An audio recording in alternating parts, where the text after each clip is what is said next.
Il arrive un moment où devenir plus forte ne signifie plus supporter davantage, mais apprendre à choisir ce que l'on accepte dans sa vie.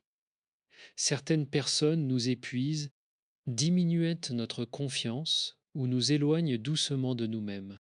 Pourtant, s'en éloigner peut provoquer culpabilité, doute et tristesse.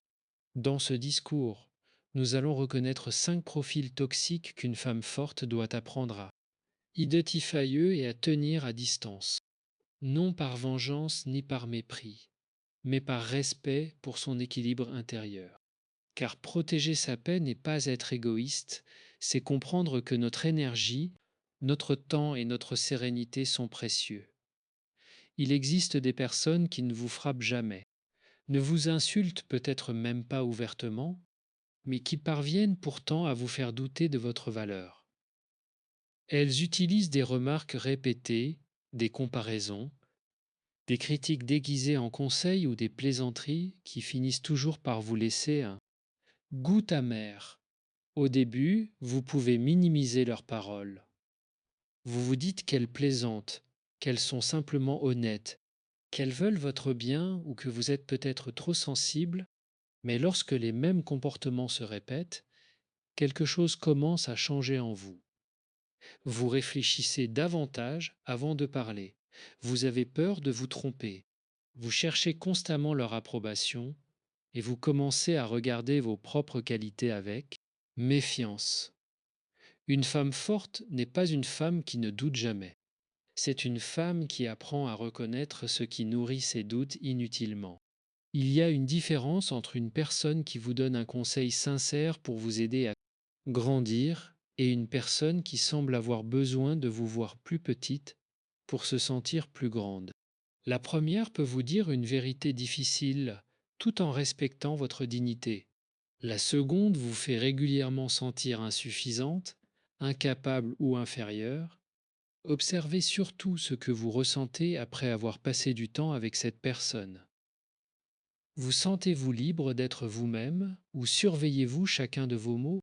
Êtes-vous encouragé à progresser ou avez-vous l'impression que rien de ce que vous faites ne sera jamais assez bien?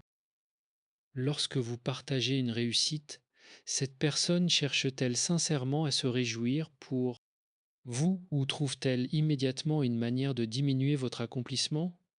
Ces détails peuvent sembler insignifiants lorsqu'ils arrivent séparément, mais leur répétition raconte souvent une histoire beaucoup plus claire.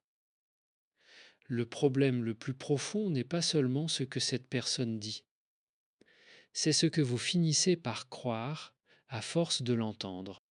Une critique répétée peut devenir une voix intérieure.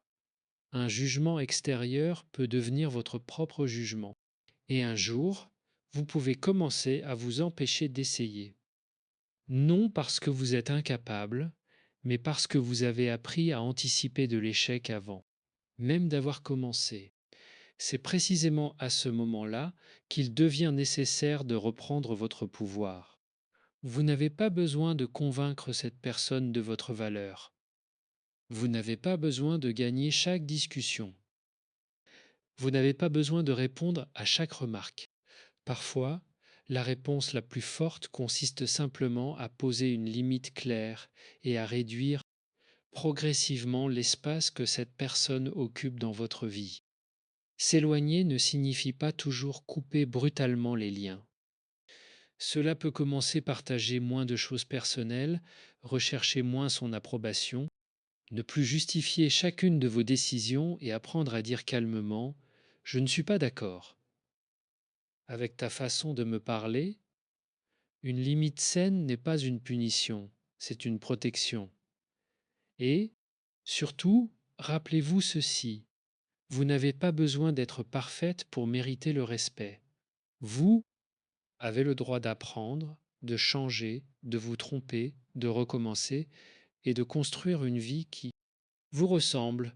Les personnes qui vous aiment véritablement ne chercheront pas constamment à détruire votre confiance pour garder du pouvoir sur vous. Elles pourront vous dire la vérité, mais elles ne chercheront pas à vous faire perdre votre dignité. Alors, lorsque quelqu'un vous rabaisse encore et encore, ne demandez pas seulement est-ce que cette personne a raison, demandez-vous aussi que devient la femme que je suis lorsque je reste trop longtemps auprès d'elle. Si vous devenez plus anxieuse, plus silencieuse, plus méfiante envers vous-même et moins libre d'exprimer qui vous êtes, il est peut-être temps de prendre de la distance. Car protéger votre confiance en vous, c'est aussi protéger la vie que vous êtes en train de construire. Il existe une autre catégorie de personnes dont l'influence peut sembler beaucoup plus subtile. Celles qui ne viennent vers vous que lorsqu'elles ont besoin de quelque chose. Elles apparaissent lorsque vous pouvez les aider, les écouter, leur rendre un service, leur offrir votre temps ou leur apporter une solution. Mais lorsque vous traversez période difficile, lorsque vous avez besoin d'une présence ou simplement d'un peu d'attention, elles deviennent soudainement absentes. Cette relation peut être difficile à reconnaître parce qu'elle n'est pas toujours ouvertement méchante. Elle peut même être ponctuée de moments agréables, de compliments ou de paroles affectueuses. Pourtant, lorsque vous observez le fonctionnement général de la relation, vous remarquez une chose: vous donnez beaucoup plus que vous ne recevez. Au début, vous pouvez accepter cette situation sans vous en rendre compte. Vous êtes généreuse, disponible et vous aimez aider les autres. Lorsque cette personne vous appelle, vous répondez. Lorsqu'elle demande un conseil, vous prenez le temps de réfléchir. Lorsqu'elle traverse une difficulté, vous essayez d'être présente. Vous ne faites pas les comptes parce que pour vous, une relation sincère ne fonctionne pas comme une transaction, mais progressivement une fatigue apparaît. Vous commencez à vous demander pourquoi cette personne connaît tous vos efforts mais semble ignorer vos besoins. Une relation saine ne demande pas une parfaite égalité à chaque instant. Il y aura toujours des périodes où l'un donne davantage que l'autre. Ce qui devient problématique, c'est lorsque le déséquilibre devient permanent, lorsque quelqu'un attend constamment votre disponibilité, mais ne fait jamais d'effort pour être présent. Lorsque vous en avez besoin, vous n'êtes plus simplement face à une personne occupée. Vous êtes peut-être face à une relation qui fonctionne principalement dans un seul sens. Observe les comportements plutôt que les promesses. Une personne peut vous dire qu'elle tient énormément à vous, mais si elle ne vous contacte que lorsqu'elle a besoin d'un service, ses actions racontent quelque chose de différent. Elle peut vous appeler pour demander une faveur et disparaître immédiatement après l'avoir obtenue. Elle peut parler longuement de ses problèmes sans jamais demander comment vous allez. Elle peut attendre que vous compreniez ses difficultés tout en montrant peu d'intérêt pour les vôtres. Une femme forte apprend progressivement à ne plus confondre gentillesse et disponibilité permanente. Vous pouvez être généreux sans devenir accessible à n'importe quel moment. Vous pouvez aider quelqu'un sans devenir responsable de sa vie. Vous pouvez aimer une personne sans accepter d'être utilisé. Dire ne transforme pas automatiquement votre cœur en pierre. Cela signifie simplement que vous reconnaissez vos propres limites. Parfois, la première fois que vous posez une limite, la personne réagit mal. Elle peut vous faire culpabiliser, vous, rappeler tout ce qu'elle a fait pour vous ou vous accuser d'avoir changé. Ne vous précipitez pas pour revenir en arrière, simplement parce que quelqu'un n'apprécie pas votre nouvelle limite. Les réactions négatives peuvent parfois révéler à quel point cette personne bénéficiait de votre absence de limite. Vous n'avez pas besoin de devenir froide, vous avez seulement besoin de devenir consciente. Avant de dire oui, demandez-vous, est-ce que j'en ai réellement envie? Est-ce que j'ai l'énergie nécessaire? Est-ce que cette relation respecte également mes besoins? Ces quelques secondes de réflexion peuvent vous éviter de nombreux regrets. Si vous découvrez qu'une personne ne reste dans votre vie que lorsqu'elle peut tirer quelque chose de vous, Acceptez cette vérité sans chercher à la rendre plus belle qu'elle ne l'est. Certaines relations ne sont pas destinées à être entretenues au même niveau pour toujours. Vous pouvez prendre de la distance avec calme, sans haine, sans vengeance et sans longues explications.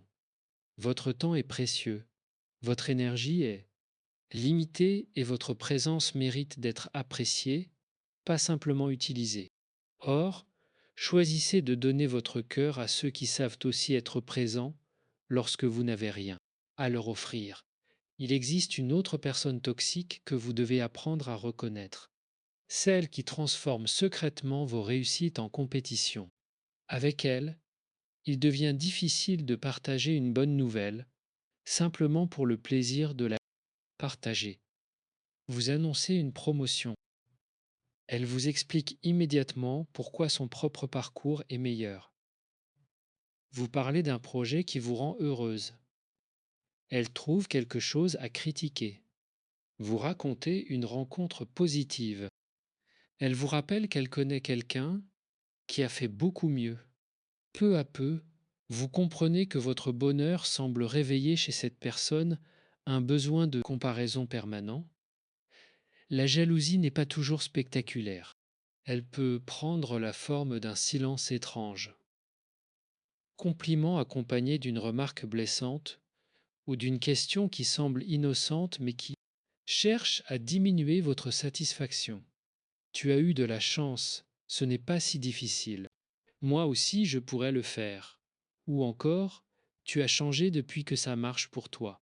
Ces phrases peuvent sembler banales, mais lorsqu'elles deviennent répétitives, elles créent un environnement dans lequel vous avez presque honte d'être fier de vous. Une relation saine ne demande pas que les deux personnes aient exactement la même vie. L'une peut réussir professionnellement pendant que l'autre traverse une période compliquée.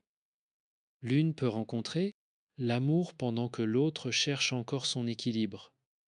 L'une peut réaliser un rêve qui semblait impossible. Dans une relation saine, ces différences ne deviennent pas des menaces.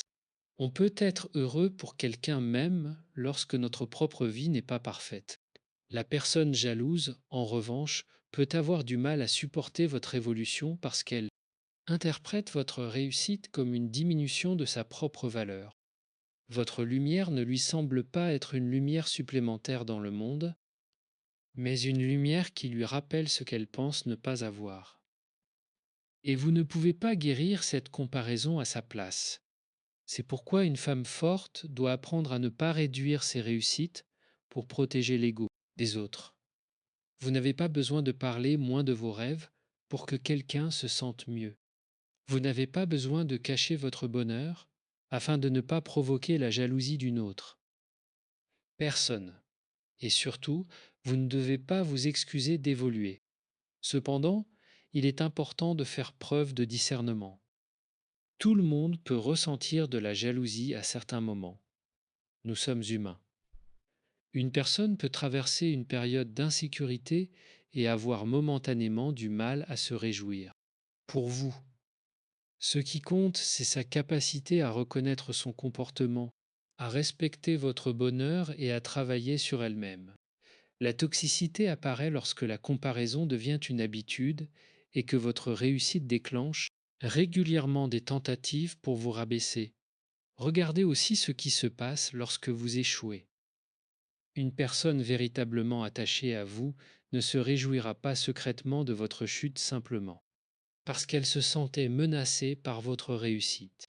Elle vous soutiendra, vous aidera à prendre du recul et vous rappellera que votre valeur ne dépend pas d'un résultat. La personne profondément compétitive, elle peut profiter de vos difficultés pour retrouver une position supérieure. À ce moment-là, vous devez protéger quelque chose de précieux. Votre capacité à grandir sans avoir constamment besoin de vous justifier.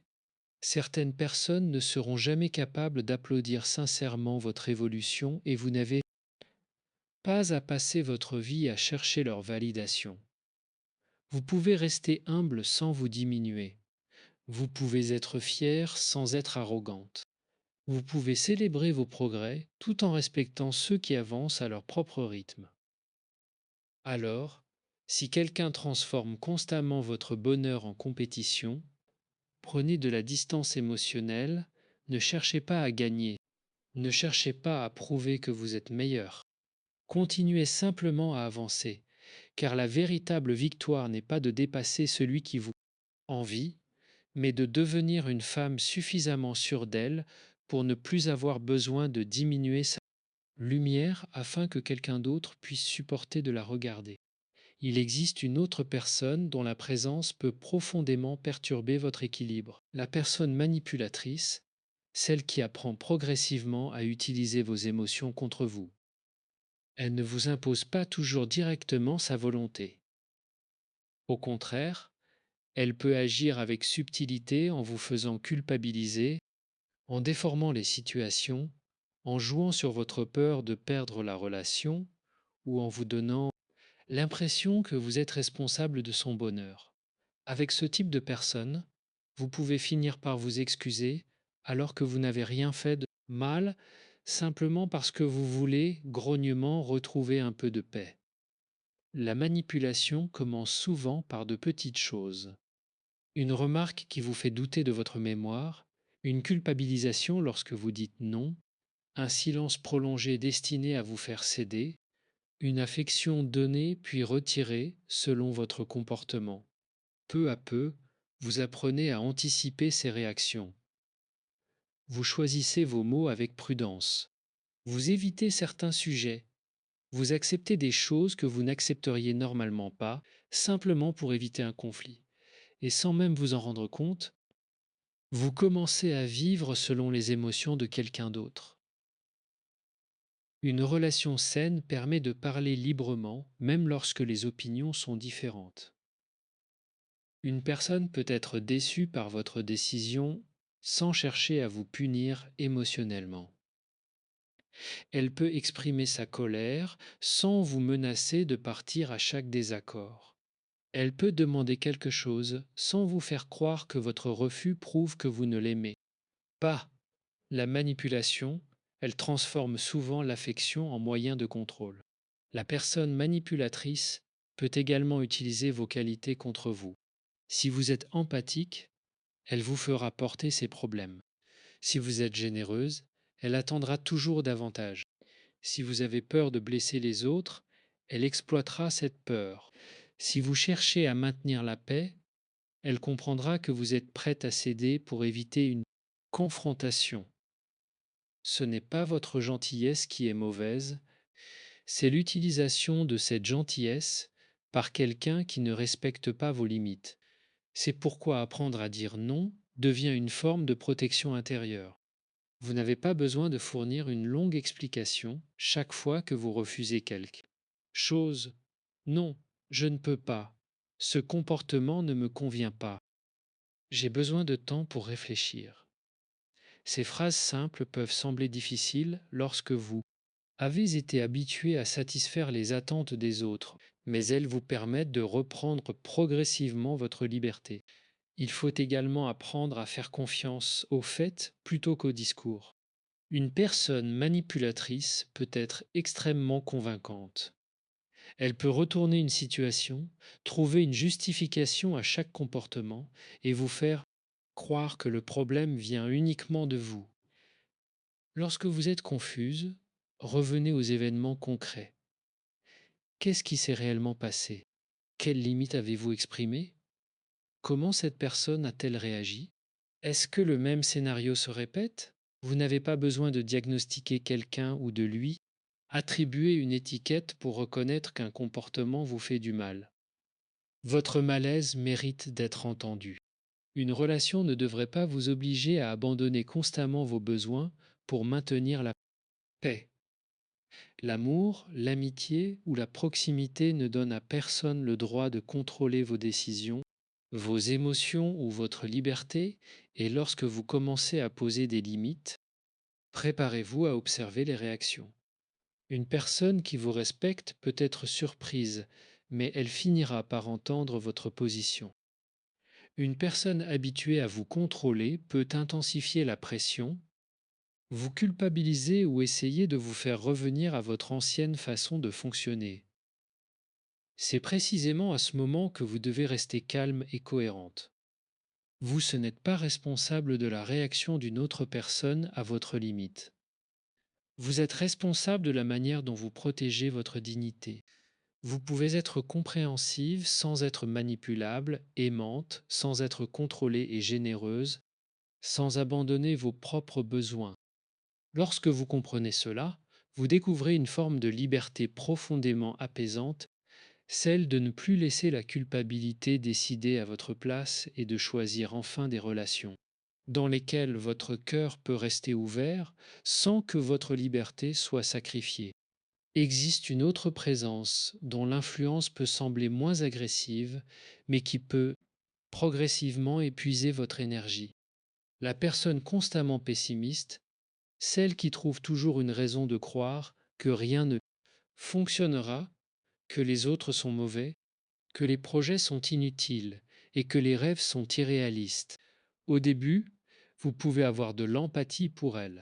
Vous vous dites qu'elle a peut-être vécu des déceptions, qu'elle traverse une période difficile ou qu'elle a simplement besoin d'être écoutée. Et bien sûr, nous avons tous le droit d'avoir des journées difficiles. Le problème commence lorsque le pessimisme devient une manière permanente de regarder la vie et qu'il finit par contaminer votre propre façon de penser. Imaginez que vous partagiez une idée qui vous enthousiasme. Vous êtes heureuse, pleine d'énergie, prête à commencer quelque chose de nouveau. Au lieu de vous encourager, cette personne répond immédiatement: ça ne marchera jamais. Vous annoncez un projet, tu vas perdre ton temps, vous parlez d'un rêve, sois réaliste. Vous racontez une rencontre positive, tu verras. Cette personne finira par te décevoir. Après plusieurs conversations de ce genre, vous pouvez commencer à douter de vos propres intuitions. Le danger n'est pas seulement la négativité de l'autre, c'est le fait que vous finissiez par l'intégrer. Les pensées se transmettent souvent par répétition. Lorsque vous entendez constamment que le monde est dangereux, que les gens sont décevants et que les opportunités sont rares, votre esprit peut commencer à chercher naturellement les preuves qui confirment cette vision. Vous devenez plus prudente, puis méfiante, puis parfois paralysée. Une femme forte doit donc apprendre à distinguer le réalisme du pessimisme. Le réalisme consiste à reconnaître les difficultés tout en cherchant des solutions. Le pessimisme consiste souvent à considérer l'échec comme certain avant même d'avoir essayé. Une personne réaliste peut vous dire: ce projet comporte des risques. Réfléchissons à la manière de les réduire. Une personne constamment négative vous dira plutôt: n'essaie même pas, ça ne servira à rien. Cela ne signifie pas que vous devez éliminer de votre vie toute personne qui traverse une période difficile.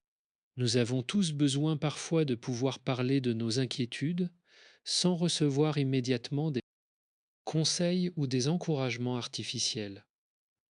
La question essentielle est de savoir si la relation laisse également de la place à l'espoir, à la joie et à la possibilité de changement. Observez votre état intérieur après certaines conversations. Êtes-vous inspiré ou vidé?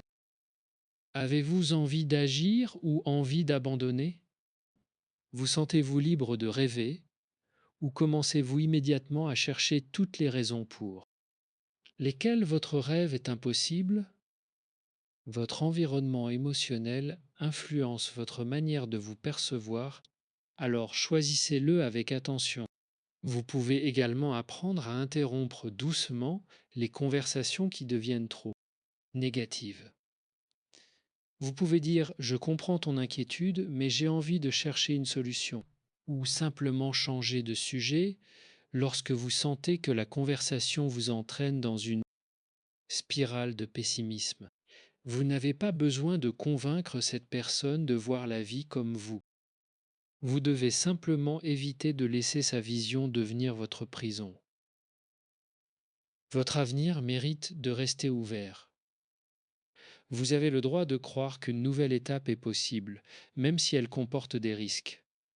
Vous avez le droit d'essayer, d'échouer, de recommencer et d'apprendre. Les personnes qui vous entourent devraient pouvoir vous rappeler les difficultés sans vous faire oublier les possibilités. Parfois, prendre de la distance avec une personne négative ne signifie pas que vous la rejetez ou que vous manquez de compassion. Cela signifie simplement que vous reconnaissez vos propres besoins émotionnels. Vous ne pouvez pas toujours empêcher quelqu'un d'être pessimiste, mais vous pouvez décider de ne pas faire de son pessimisme votre philosophie de vie. Alors, protégez votre esprit comme vous protégez votre nœud. Laissez pas n'importe quelle pensée y entrer et s'y installer. Entourez-vous de personnes capables de vous dire la vérité sans détruire votre espoir, de vous avertir sans éteindre votre courage et de vous rappeler les obstacles tout en vous aidant à croire que vous pouvez les traverser. Car une vie forte ne se construit pas en ignorant les difficultés, mais en refusant de laisser la peur des autres décider jusqu'où vous avez le droit d'aller. Il existe enfin une personne dont l'influence peut devenir particulièrement épuisante, celle qui refuse systématiquement de respecter vos limites et votre besoin de paix intérieure. Avec ce type de personne, vous pouvez avoir l'impression que votre nom n'a jamais vraiment de valeur. Vous expliquez que vous avez besoin de temps, elle insiste. Vous demandez un peu d'espace, elle continue de vous solliciter. Vous dites que certains comportements vous blessent, elle les répète. Peu vous comprenez que le problème n'est peut-être plus de trouver les bons mots, mais de reconnaître que certaines personnes ne veulent tout simplement pas respecter les limites que vous posez. Une limite n'est pas un mur destiné à punir les autres. C'est une manière de dire: voici ce dont j'ai besoin pour me sentir respecté et en sécurité dans cette relation. Elle peut concerner votre temps, votre intimité, votre téléphone, votre espace personnel, vos décisions, vos conversations, votre énergie émotionnelle. Vous avez le droit de ne pas répondre immédiatement à chaque message. Vous avez le droit de refuser une invitation. Vous avez le droit de ne pas raconter certains détails de votre vie. Vous avez le droit de quitter une conversation qui devient irrespectueuse. Pourtant, beaucoup de femmes ont été habituées à croire qu'une bonne personne doit être disponible, compréhensive et patiente en permanence. Elles ont appris à expliquer leurs décisions, à s'excuser lorsqu'elles disent non et à supporter certaines attitudes pour éviter de décevoir. Mais lorsque vous devez constamment sacrifier votre tranquillité pour préserver les émotions d'une autre personne, votre gentillesse commence à vous coûter trop cher. Une personne qui respecte vos limites n'est pas forcément d'accord avec chacune de vos décisions. Elle peut être déçue, elle peut avoir besoin de temps pour comprendre, mais elle reconnaît finalement que vous êtes une personne indépendante avec vos propres besoins et vos propres choix. À l'inverse, quelqu'un qui refuse vos limites cherchera souvent à les négocier jusqu'à ce que vous cédiez. Vous pouvez dire: je ne souhaite pas parler de ce sujet. La personne insiste. Vous dites: je ne peux pas aujourd'hui. Elle vous accuse de ne plus être disponible. Vous demandez qu'on ne vous parle pas de manière agressive. Elle vous répond que vous êtes trop sensible. À force de répétition, vous commencez à douter de la légitimité de vos propres besoins. C'est là que vous devez vous rappeler une chose essentielle. Une limite n'a pas besoin d'être approuvée pour être valable. Vous n'avez pas besoin que quelqu'un reconnaisse votre droit au repos avant de prendre du recul. Vous n'avez pas besoin d'obtenir l'autorisation d'une autre personne pour protéger votre temps. Votre paix intérieure n'est pas un luxe que vous devez mériter.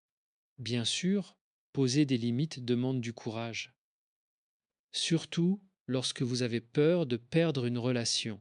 Mais une relation qui exige que vous renonciez constamment à vous-même pour rester intact mérite d'être questionné. Si quelqu'un ne peut être proche de vous qu'en ayant accès à toutes vos ressources, à toute votre attention et à toute votre disponibilité, alors ce n'est peut-être pas votre limite qui est excessive.